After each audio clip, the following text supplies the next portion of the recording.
I'm going to start up here with Bob.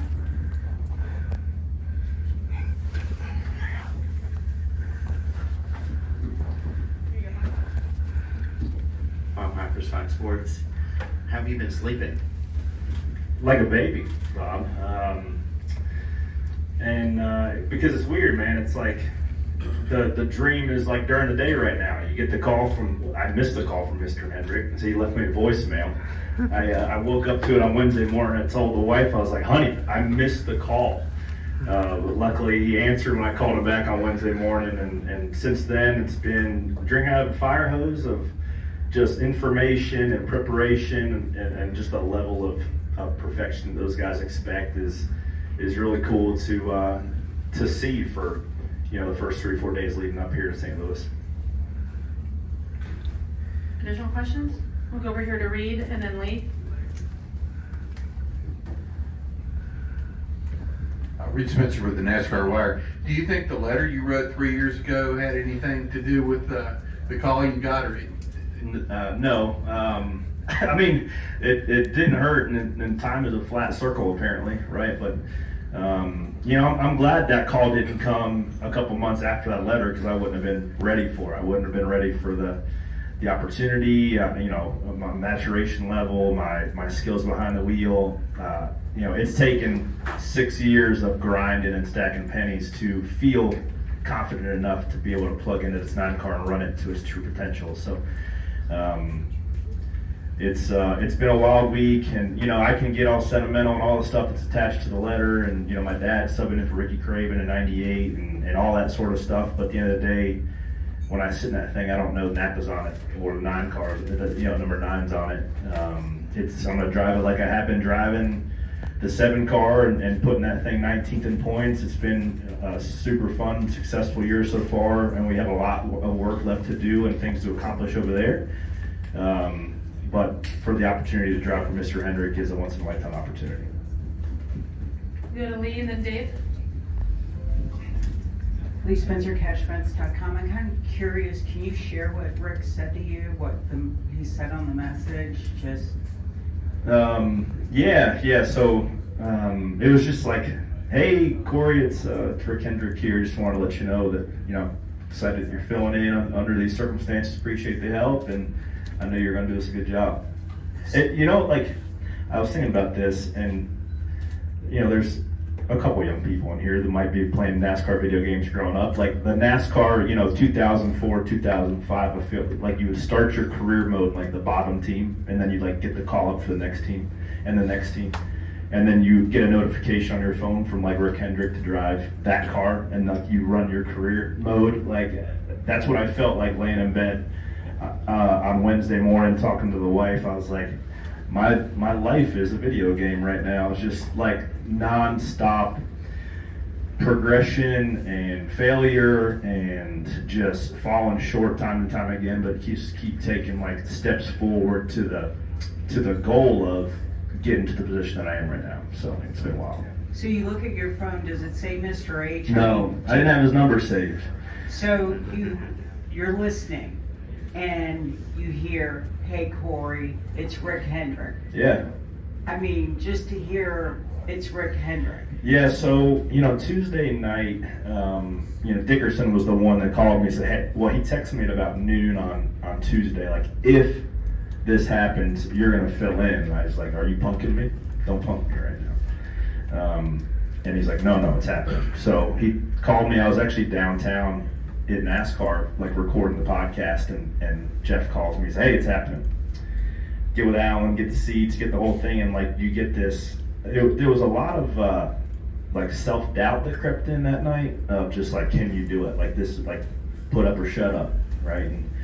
And you're wrestling around, and you're wrestling these emotions of scared and nervous, and then you wake up on Wednesday morning, you go to the shop, and you walk in there for the first 5 minutes, and you realize just the collective focus of that group of what their goal is to win races and championships, and it is palpable.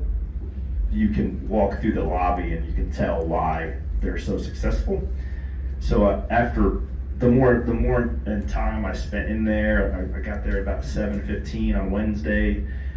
Spent about an hour and a half with Alan and his engineers and walked through the shop, and then about after 8:30 we went to the simulator, spent some time there, and just started looking at how those guys, obviously the difference in setups was interesting to drive and feel out and see how William, just the tendencies of how those guys drive, of braking techniques and steering wheel angle and things like that was something that I've never had access to.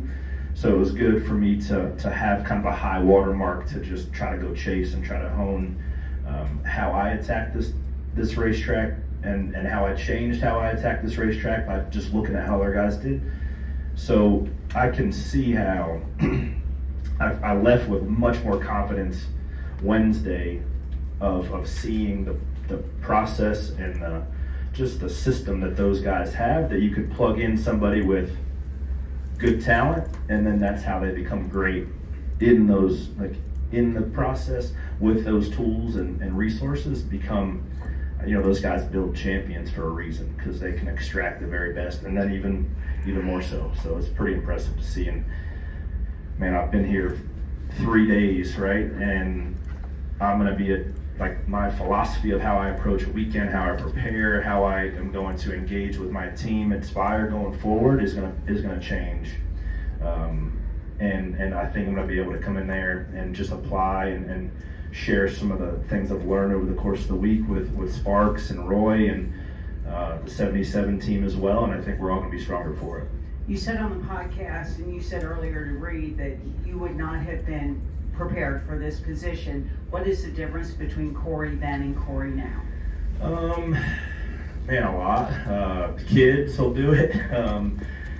But just, I was watching that Netflix documentary on Conor McGregor on the way up here, and that'll fire you up for one. But he had this quick saying, briefly, he's training, and he's like, the lead up before the fight with Khabib, he was mad. He just wasn't focused, and he had like this. The chip on his shoulder was weighing him down as opposed to motivating him. And he said that whether it was, he said, don't eat that, and then I ate it. I'm gonna wake up at 6 o'clock, and then you don't wake up at 6 o'clock. I'm gonna go work out at this time, and you don't go work out at this time. So you string together these defeats, like these mental defeats, and then you don't feel confident that when the big challenge comes that you can rise to the occasion. So the last 6-8 months, maybe a little less than that, probably 6 months, have been like me preparing for today, just not knowing if it ever come. It would just be like getting rid of those small defeats of, if you're gonna wake up at 5:30, you're waking up at 5:30, not 5:32. If you're gonna work out at 7, you're getting there at 6:58, and leaning into the word, and just not making excuses or exceptions to the pursuit of the person that you want to be, not the person that you are, the person that you're striving to be. So, and then you go to Hendrick, and then you see that there's 500 people over there that have the same mentality, and it's like, okay, like that's why they're so freaking good.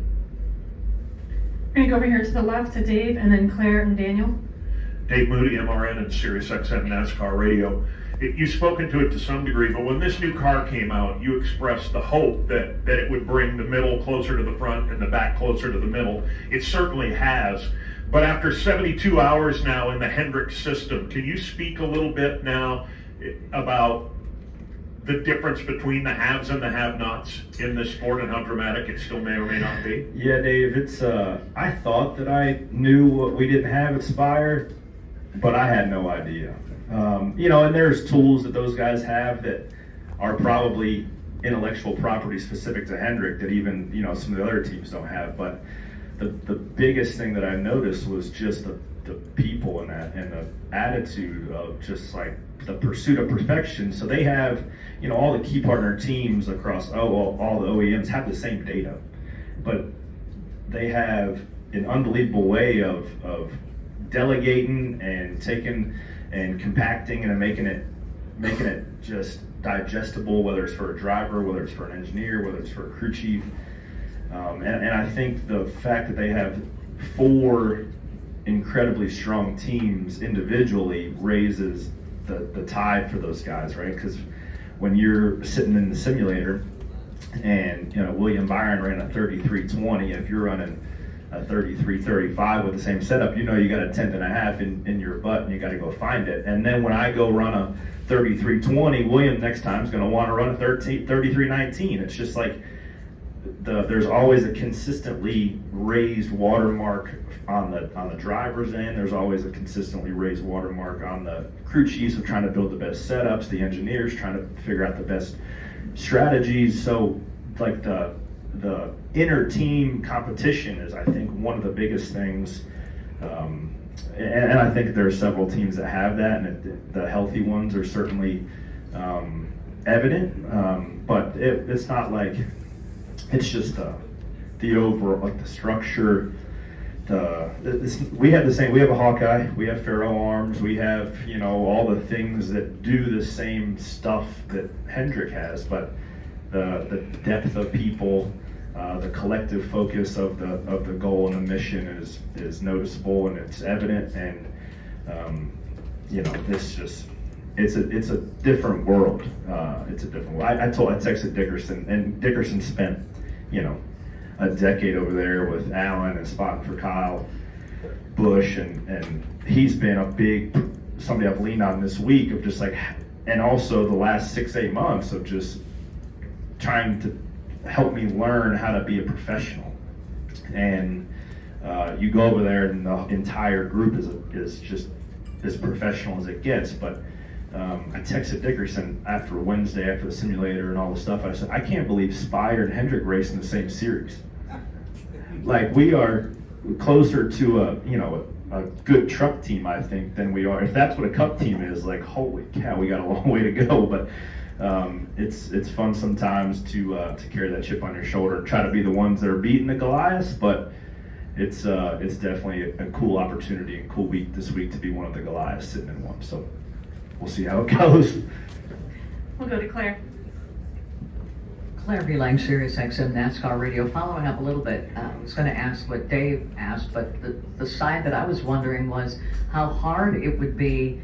You know, of course you're motivated when you go back after you see what's at Hendrick, but after you're back for a while, it could be difficult thinking, gosh, we don't have this stuff. How do you fend that off when you've seen what you're going to see this weekend? Yeah, you know, the only way is through, and now I think just forming a better relationship with Hendrick and probably having a better working relationship with those guys. We share motors, we share pit crews with those guys, and now that I'm going to have, you know, a good relationship with Alan, him and I have rode mountain bikes together several times, so we already had a bit of a rapport before the weekend started.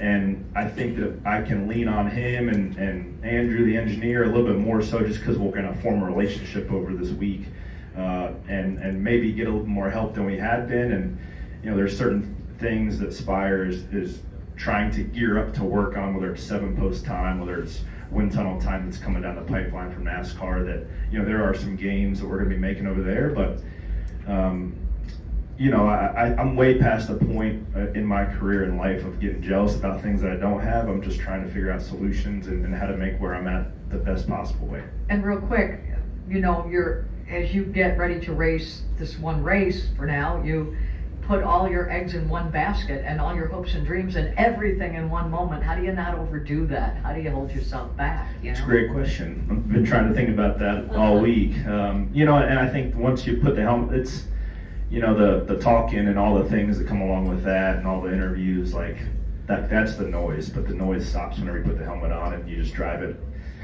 No different than I would drive the 7 car. It's kind of an opposite scenario, but when I remember we parked, this is a couple years ago when Kenseth was driving the 6, and the 32 and the 6 were this like owner's points right next to each other, and it was Matt's first week back, and he's been driving for Gibbs, right, and he's a champion and Hall of Famer and all that, and he's gets out of the car at practice and he's looking at the rundown, and he starts on the left side of the sheet and he's like working his way down, goes to the next sheet, working his way down, and it's like 31st and 32nd, you know. It's like, my buddy Flores is on the podcast with me. He's like, it's going to be like that, but just opposite. Like, you're going to work from the bottom like I'm used to, working my way up, and you're just going to keep going a couple spots higher. So hopefully that's what happens this weekend. And it's not going to be easy. I mean, there's a guy in the back room there, Coke 600 champion. Congrats, Ryan Blaine.